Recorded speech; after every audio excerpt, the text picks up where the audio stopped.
Messieurs, dames, Tangue Koki. «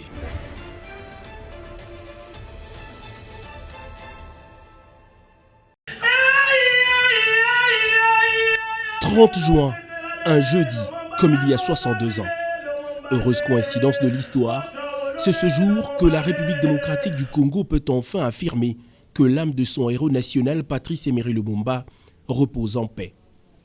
C'est au pied du mythique monument de l'échangeur à Kinshasa que le premier ministre de la RDC a reçu ses derniers hommages. Des honneurs internationaux voulus historiques, dignes d'un leader dont l'aura dépasse les frontières continentales. Héliporté depuis Brazzaville, le président de la République voisine du Congo a rejoint Kinshasa dans la matinée pour prendre part à ses obsèques. Plusieurs autres pays étaient également représentés, à l'exemple de l'Afrique du Sud, la Guinée équatoriale, la Côte d'Ivoire, le Sénégal ou encore la Belgique. Félix-Antoine Tshisekedi Tshilombo et Denis Sassou Nguesso ont aux côtés de l'Assemblée représentant plusieurs catégories de personnes accueilli la dépouille de Lumumba. Les 3 derniers premiers ministres du pays ont accompagné le premier de leur lignée au lieu des hommages. La prière écuménique a inspiré les petits-enfants Lumumba qui, au-delà de remerciements adressés au président de la République pour sa volonté politique à ramener Lumumba chez lui, ont mesuré la grandeur de la tâche léguée aux générations actuelles et futures par le héros.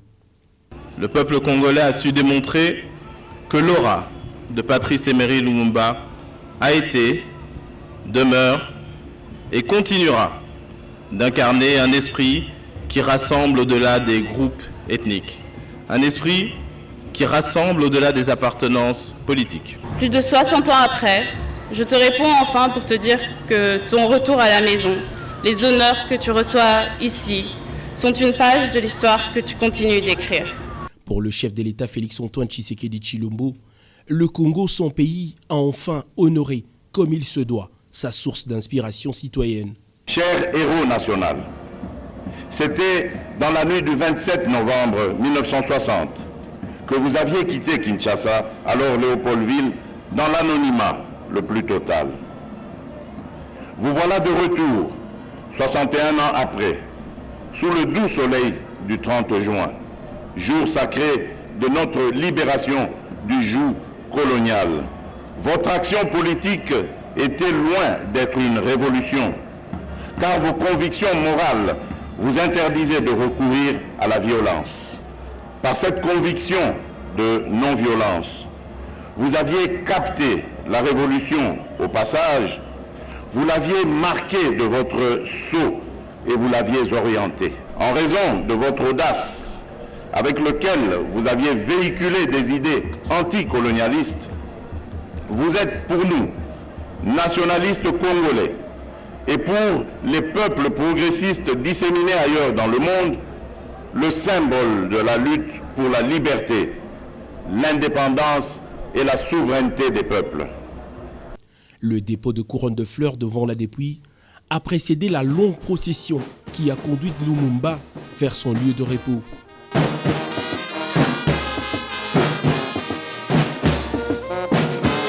Par le premier de l'heure, les 2 Congos voisins comme l'Afrique ont honoré Lumumba Patrice Emery qui a été inhumé dans la stricte intimité familiale. Le charme d'un voyage, c'est le retour, dit-on. Lumumba, tragiquement arraché à l'amour de ses compatriotes avec une âme conservée très longtemps hors de son territoire. Et finalement, de retour chez lui, il a fallu donc une volonté politique très engagée pour que la République démocratique du Congo retrouve l'âme de son fils, son héros.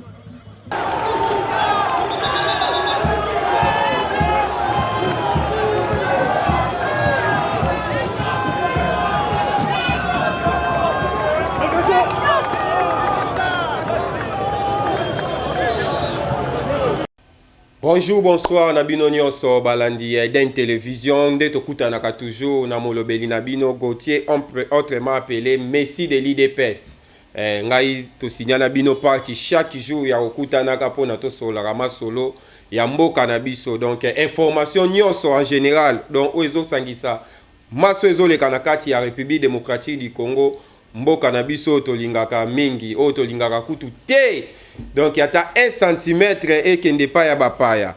alors boyebi lobi vraiment esquisse lobi ebongaki tokutanaki te boyebi baactivité ezalaki lobi d'ailleurs lobi tofetaki 62e anniversaire ya indépendance na biso banda tozwa yango lobi tofetaki yango mais esengo lisusu ya makasi ya komona lobi ezalaki kaka feti te de bobi après 61 ans donc Lumumba lisusu azongi lisusu na mabele na ye boyebi biso toza babantu nde balobaka bantu soka kufi ifo kundama na mabele ya bakoko na ye po mutema na ye efanda kimia yango omoni le chef de l'état tango akendaka na Israël ayebisaka eloko wana donc pays na yo eza déjà béni parce que au reconnaître Israël eza moko oyo ya baeta oyo nzambe azalaka na nsima nango de ozongisi relation na Israël biso tokoyebi soka keloko moko ntango ozozonga reconnaître batutu basala musala na mboka wana pesa bango valeur na bango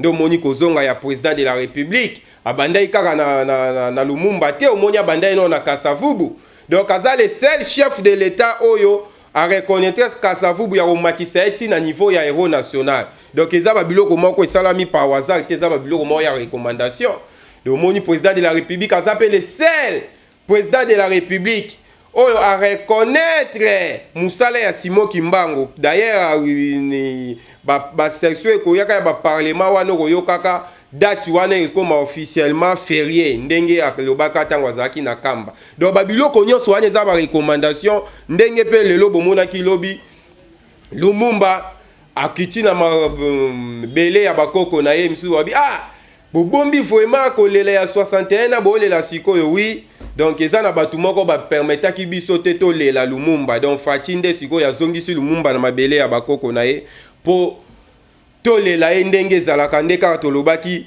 toza babantu po molemo ya mutema ya mulimo ya mutu efa epema na kimia esengaka akundama na mabele ya bakoko na ye boyebi pays na biso République démocratique du Congo donc eza pays moko vraiment ya histoire donc histoire so to bandi vraiment de 1960 titi lelo bona histoire makambo ebele leki sikoyo tala sikoyo na 62 wana to machi to kiti alors mutu mususu wabia to dindi nde ya kodinda par rapport ya politique ya ba oyo ba déjà kibiso wana omoni Kasavubu tango azalaki omoni mwa bar ezalaki mwa likolo belge batika ba likolo Kasavubu patiki ba likolo Mobutu pa bandaki na ye la moko na ebandeli ya likolo ok likolo sima ba pillage ye panti tokomi ko chite Kabila ye boye po a stabiliser donc a corriger mabe ya Mobutu tobia oyo vraiment oyo corriger mabe ya Mobutu donc ayi na système moko oyo tobenga kaka tailleur ayi abongise yo gros billet moko aza na couper madofolo donc ye moko na sima na ye njoka ayi na isu na ba Rwandais donc bomi biso isu davantage o tozo sibir lelo so olandi bien makamusu to sibir lelo eza makambu ya le père eza mambo ya le père parce que à l'époque utala kaka niveau d'ailleurs monsieur professeur Talaja aucho lobango na le 29 na Nations Unies o tokoloba makambo wana d'ailleurs makambo eza ndongo lelo tokoloba makambo ebele donc makambo eleki 2 jours o le 29 na le 30 tangu le 30 yawa tozo célébrer indépendance na biso misusu na pokwa po na balongwa ba discussion ya discours ya Fayulu to bakena bango si sango na martyr mais kuna pe batu moko libanda kuna bazolingela biso boule na conseil de sécurité makambo leki na conseil de sécurité nga na sepeli lango te tokolobela ngo pe awa alors nde tolobaki donc Kabila ya ki po corriger makambo ya Mobutu donc tailleur vraiment ye abongiselo robi ye moko azana kupa madofo la kodi yazanye na ba Rwandais pe ba Rwanda ngo akoti na bango en gros na ba poste clé talaka to sibira ministre ya affaires étrangères Bizi Makara talaka affaires étrangères nde simbaka politique ya libanda donc ba ambassadeur déjà donc ya libanda wana donc ministre affaires étrangères tant qu'il y a qui Rwandais tous les ambassades ezalaki déjà infiltrés donc Kagame contrôler diplomatie ya République démocratique du Congo donc une fois et le moment où RDC ça sala boy Rwanda de comme li Rwanda parce que ambassade ministre des affaires étrangères ezalaki Bizi Makara parce que so landi mingi yawa d'ailleurs na Afrique du Sud ambassadeur ya Afrique du Sud baucho longola pa ya chef de l'état o azo boya kolongwa baobi asali 23 ans comme ambassadeur banoma epanani babisi makara tango anomi ambassadeur abongo donc ambassade mobimba ba Rwandais bakozala wana ba assistant ba Rwandais nyoso bozo sala bazoyeba makambo wana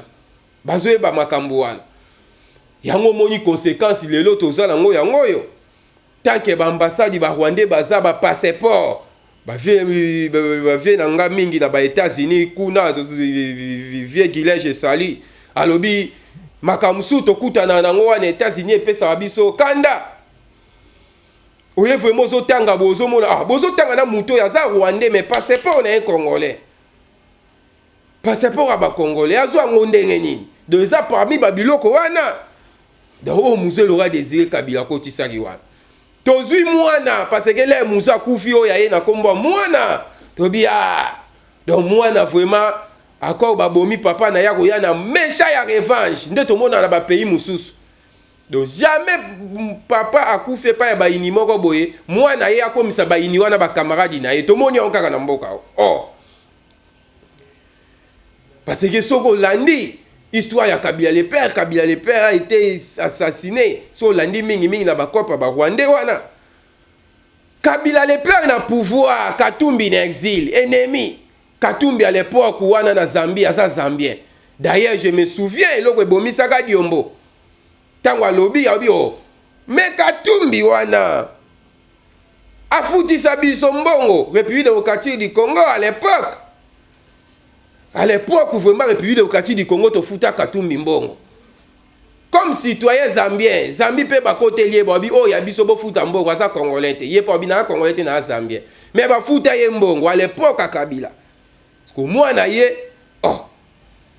azongi awa komi congolais d'ailleurs azo imposer pour EPC izo pepesi batu kanda déclaration na bango ba ucho sala dernièrement élection ko ya pas question ya machine à voter za pona ba congolais pas pona ba zambien alors ba parmi ba biloko wana to mwana ye po akoje ayende isusu donc ko boma lisusu donc papa kotisaki ba Rwandais en gros ya bakisi na litaba donc kotisi bango sikoyo partout soko landi maloba ya représenter les Nations Unies ya RDC alobi le 29 oyo et osala yo na pasi na posa kolela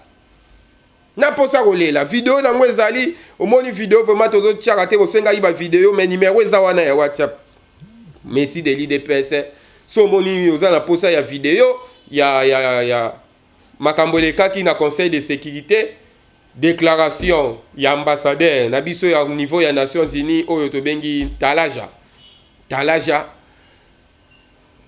osengi bakotindela o yango donc awa nyoso okosenga bakotindela o yango parce que awa ezalaka information du jour boye ba makambo nini ezoleka nde awa baka Congo eza munene makambo ezangaka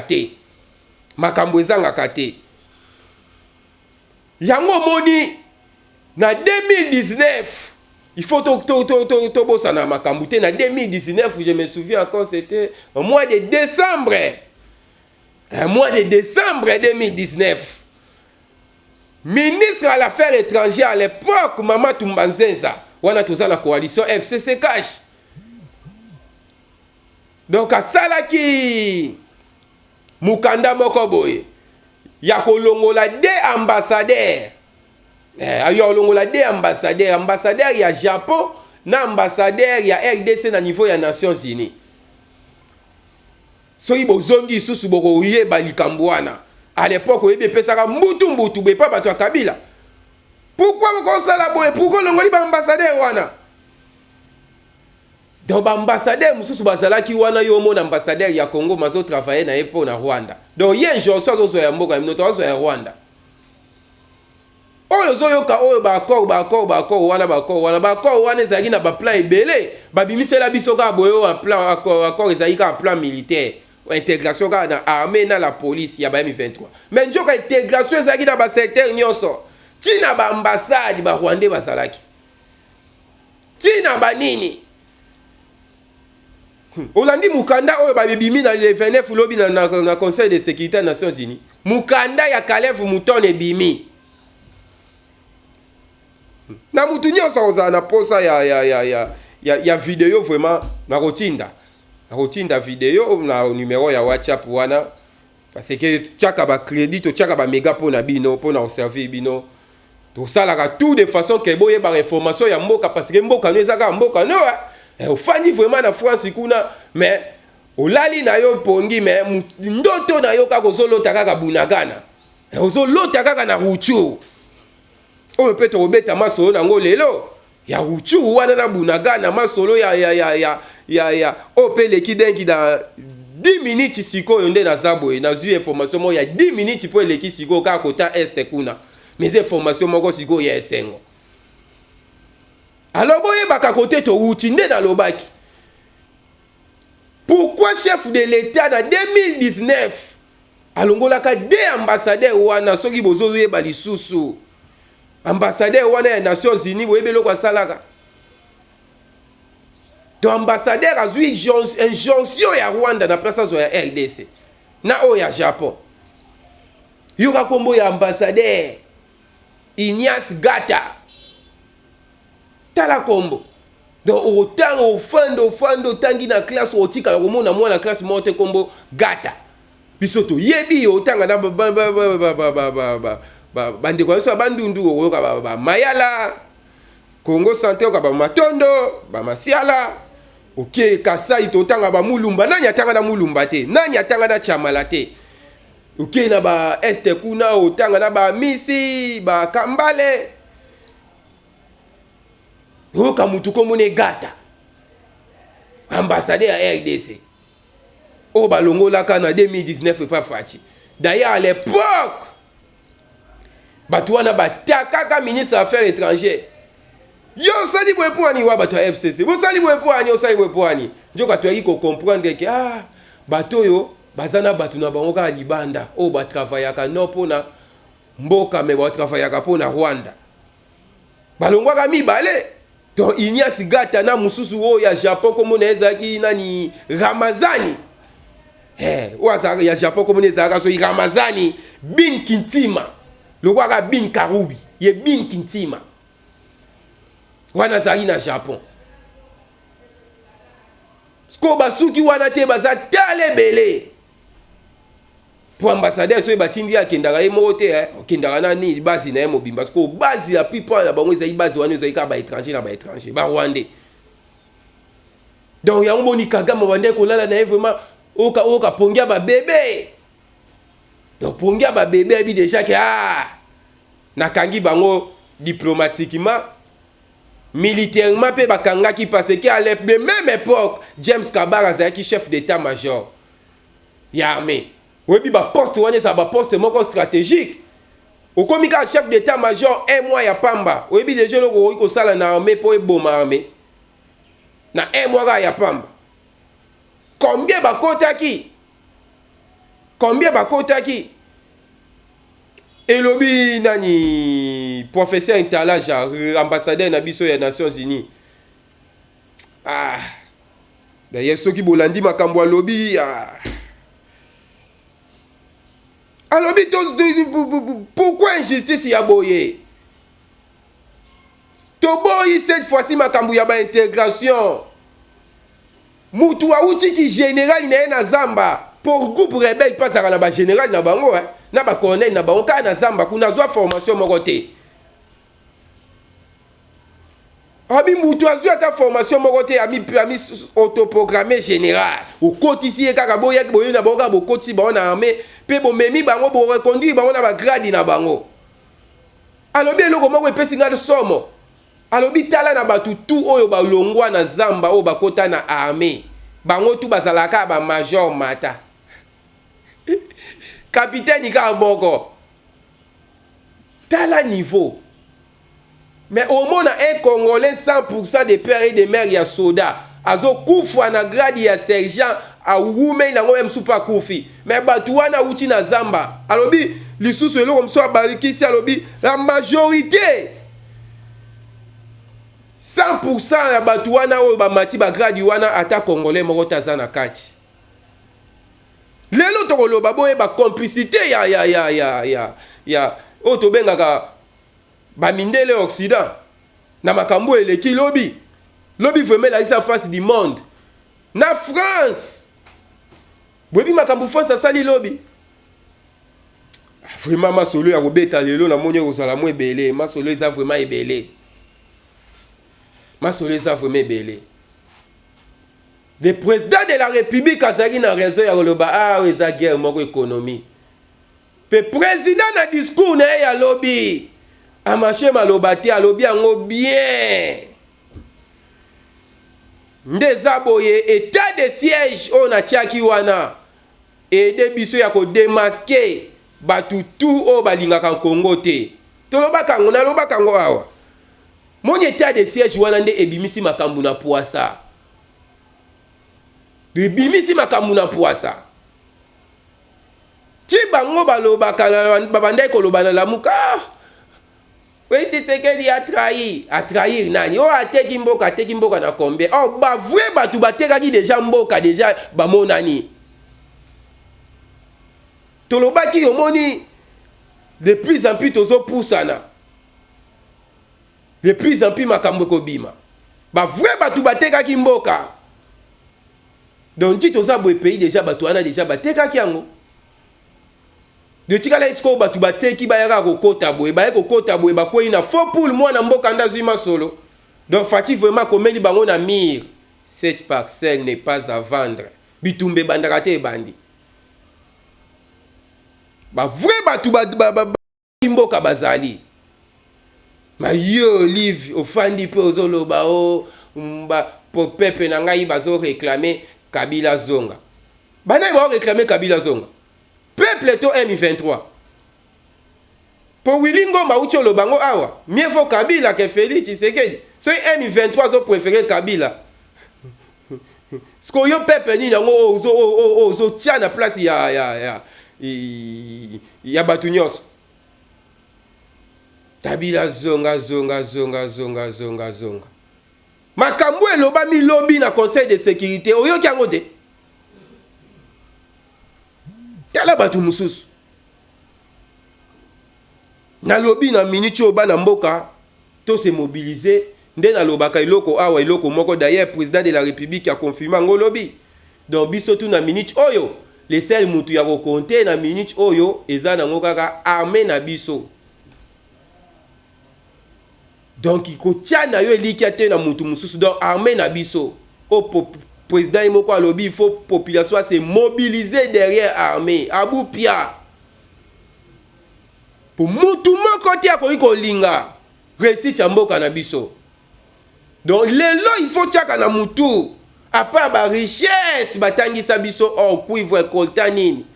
Tozui richesse moko isu ya makasi eza kozala na président Félix Tshisekedi comme chef de l'État de la République démocratique du Congo. Parce que soy kaka longwe Abou Pia bitumba ya batu wana nyoso yango wana. Nanya kokai ko imaginer loko France asali lobby na Conseil de sécurité des Nations Unies. Comment batu bazoya na corps ya ba partenaire. Un vrai partenaire azalaka na ba acte. Yo partenaire ozotu ba embeli na Mkongo. Oh na lobaka ngo déjà awa. Que France wana faut faire attention na bango ba français wana. C'est pas en vain Rwanda za pays anglophone mais ba pesa ki nini ya francophonie. Pour epesa accès ya ko infiltrer RDC ba bi que RDC baza entouré presque na la plupart ya ba pays francophones. Epesa Rwanda accès. Oye comme si Rwanda ti na niveau aya na Congo na Brazzaville. Lettre oyo parce que lobby ezala ki juste pour na constatuer na o etali embargo ya minduki. Mais ça libiso pasi. Et ça libiso pasi. Ka batu to benga ba partenaire. Bato to benga ba partenaire njoka bango ba sepela na bango na biso te.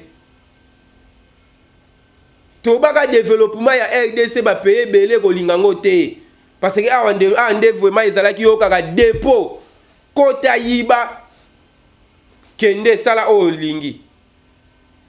D'ailleurs lelo bomoni bakangi batu moko na este kuna lelo avec 600 kilos ya coltan batia na bapine et puis kende Rwanda bakangi yango parmi babiloko yango yango yo ozomona bakagame wana miteme ezovimba bango.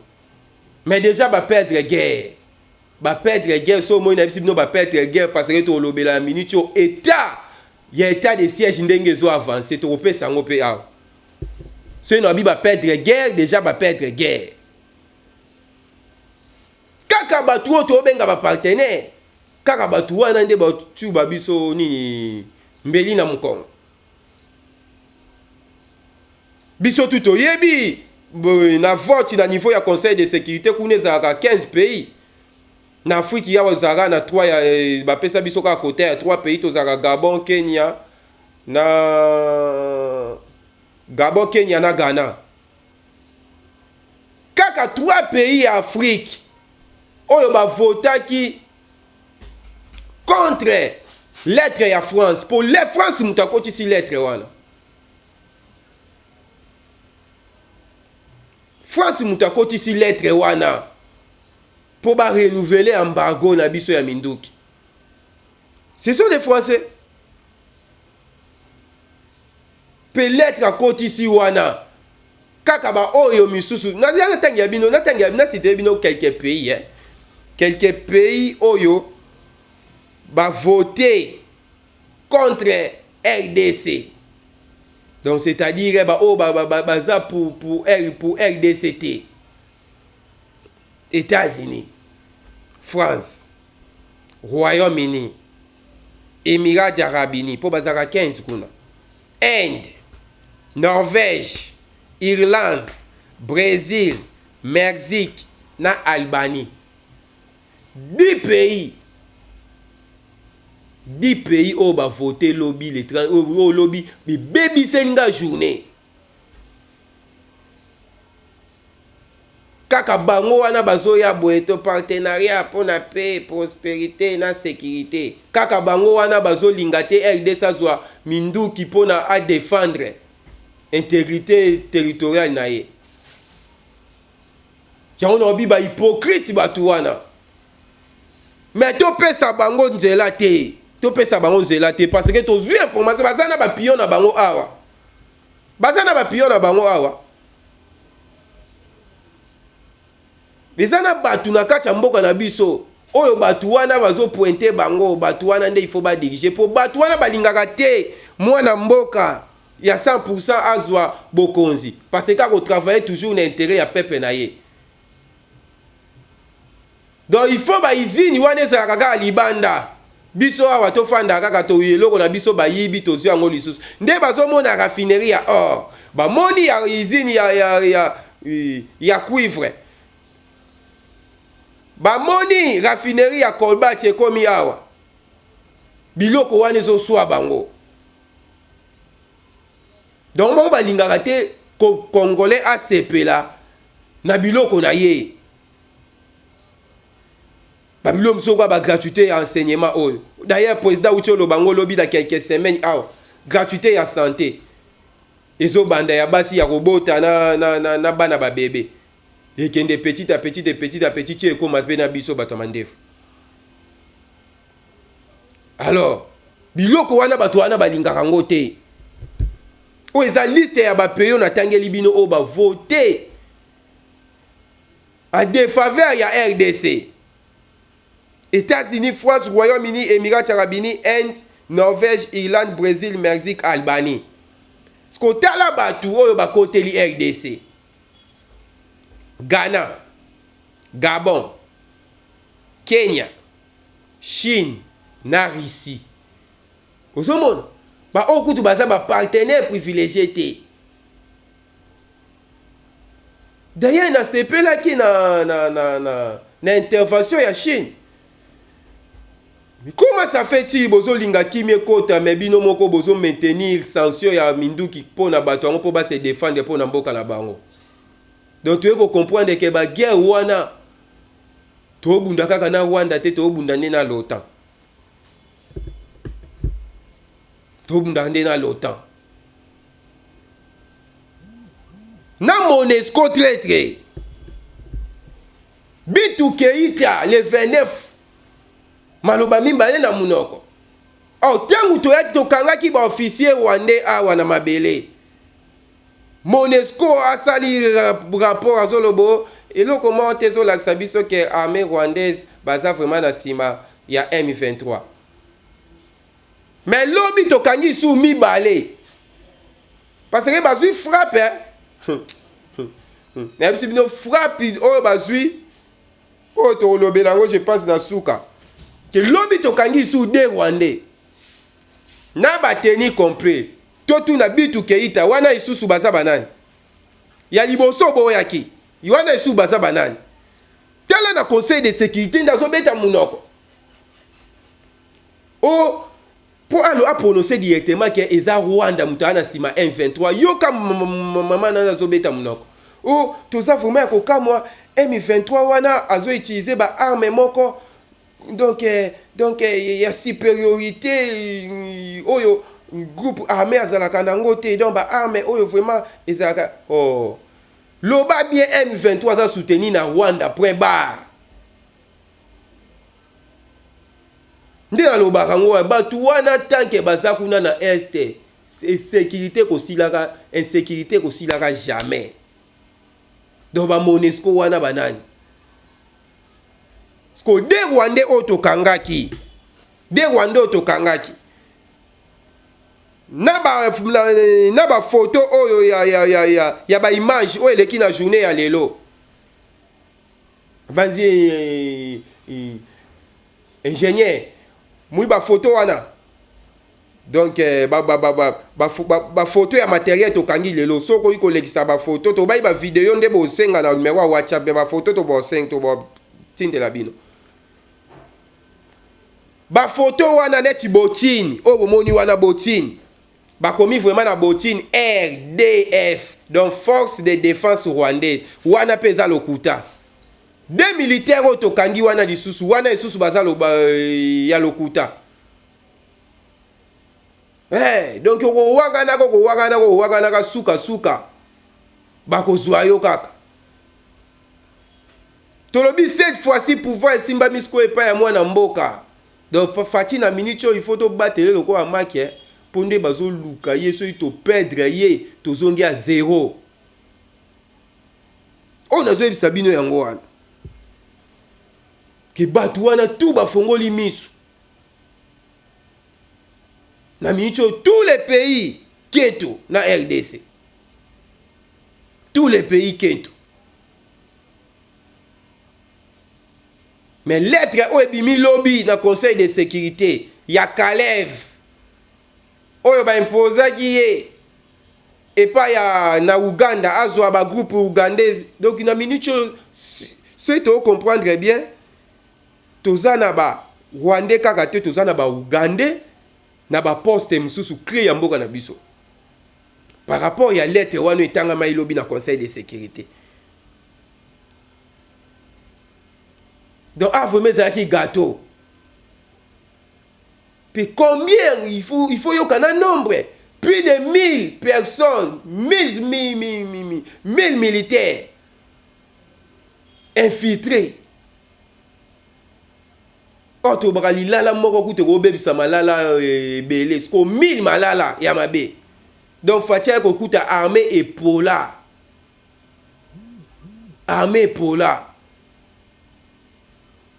Yango monya bandeli makambo a zéro ba unité o ba frappé Bunagana na minute information tozi na 10 minutes yawa M23 tout la musi ya zaza na Bunagana donc information oye awa na 10 minutes yawa information eye ya Bunagana donc yango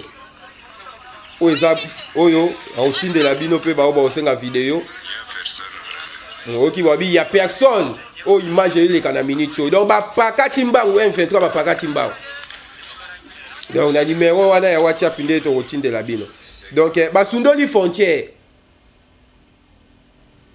page na bango bazalaki chaque jour ko publier page esali une semaine publication zoya sur te ya M23 bakufi ebele.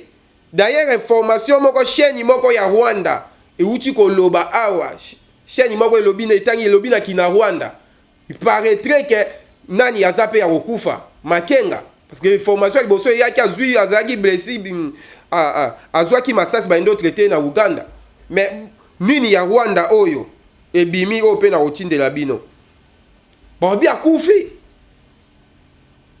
ezaki kaka garde corps na été Youssouf Mboneza donc na yé pas daé chargé ya presse ya M23 pe ba bomiye yé pas zaki soda ba bomiye yango mo ile na page na bango ekangami do image otozui basundoli eza wa beach ya Bunagana o ba fanda ki ba ndo tinda ba video basundoli yango donc population ya obi awa soda moko M23 za isute bakimi na colline bazui mama na frappe basakanaka nyonso wana parce que ba soda 100% congolais o ba uti formation na ba Gabon wana bazui babenga mo tactique de jungle do bitumba ya zamba bapakati bango mbango yango mo président de la République lobi alobi to mobilisons-nous biso tout derrière FARDC parce que to longue etumba o na lobaki victoire to bunda inde balobaka to bunda une fois pour tout to victoire moko Abu Pia ya libela que ya bakor d'ailleurs président lobi yango lobi na ko accepter cahier de charge moko te o ezo senga intégration to na ko pesa nini ko tika batu oyo basala mabe libre. Le chef de l'État lobi yango lobi eza réponse ya accord na bango parce que accord ya M23 Kabila a exécuté parti mususu ba parti mususu ya accord wana o M23 lobaka il faut respecter l'intégrité ya accord donc Kabila o ya respecter eza kozwa bango kokotisa bango na armée eza na ba côté mususu neti na tanga ka balobaka sécurité tout ya est il faut ezala diriger na M23 ezala toujours na accord wana M23 pa sengaki batu tout ya bango o basala ba crime pas sokola bango eloko président de la République à répondre lobby pas question ya kosokola mutu tout azana makila ya peuple congolais na maboko bino akor bo maintenir kuna ba embargo ba sanction ya biso pe to maintenir ba sanction de eza lokola o boyo kaka nani Kunda Batwa azonga bashaka babiloko wana donc azonga na epe libre. D'ailleurs à l'époque Kabila kutu déjà abnomaka Kunda Batwa azoboma ba congolais kuna mais Kabila awa signaka ordonnance Kunda Batwa général tala batu babomi mboka bango wana na minute na zoyebisa bino oyo kaka bandoki oyo babandai komona na te bambimisi ko na poasa babimisi ko na poasa nde na lobeki ba video tout oyo bozala nango la posa na kotindela bino. Alors il faut boyeba isusu eloko moko silence ya opposition na biso nde toye ko comprendre. Oh, il y avait des opposants nde na lobaka nyonso il y avait des opposants M23 en veste. Lelo babimi na poasa na ndenge nini. D'ailleurs omoni président de la République alobi yango bien. État de siège eko démasqué batutu. Et démasqué bango na ndenge nini. Boyebi état de siège wana. Katumba boyaka état de siège wana. Aboyaka ngona raison nini. Jusque là batu bazo lela. Pourquoi Katumbi a sali déclaration moko te ya ko condamner Rwanda. Jusque là batu bazo lela. pourquoi maloba ya M23 na oyo ensemble ezokokana? M23 akomi kosenga tokende na accord, tokende na dialogue yango ezala kokambama na 5 M23 pa komi kosenga o Denis Kadima alongwa. Donc babiloko nyonso wana to mona ngwe pas ensemble. Donc tu ko comprendre que le ensemble pesa nango M23 sko ya bato a veste.